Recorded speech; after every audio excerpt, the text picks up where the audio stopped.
என் பெயர் முகமது ஃபதுல்லா. என் பெயர் சாந்தரசு. நாங்கள் 11ஆம் வகுப்பு படிக்கிறோம். ராமநாதபுரம் மாவட்டத்தில் உள்ள கீழக்கரை என்ற ஊரில் அமைதி ஆண்கள் மேல்நிலைப் பள்ளியில் படிக்கிறோம்.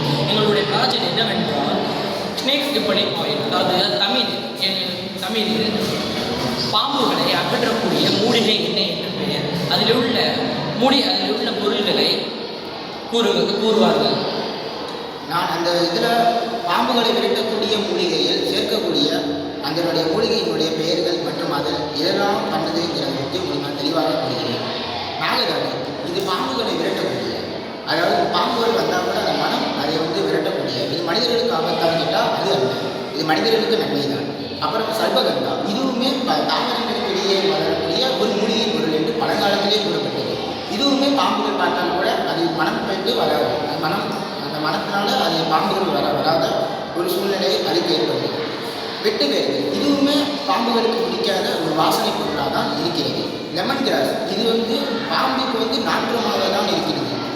நாற்றத்தினால பாம்பு வராத ஒரு சூழ்நிலை இருக்கிறதுனால இதையும் இந்த பாம்புகள் விரட்டக்கூடிய மூலிகையில் சேர்த்திருக்கும்.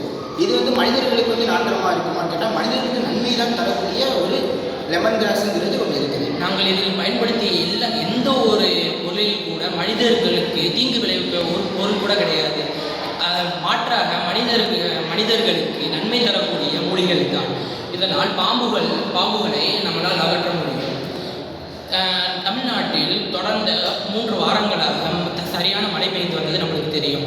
இதனால் எல்லா இடங்களிலும் பாம்புகளால் நிறைய உயிர்கள் போயிருக்கிறது. இதிலிருந்து இந்த நிலைமையை மாற்றதான் எங்களுடைய பிரார்த்தனை செய்துள்ளோம்.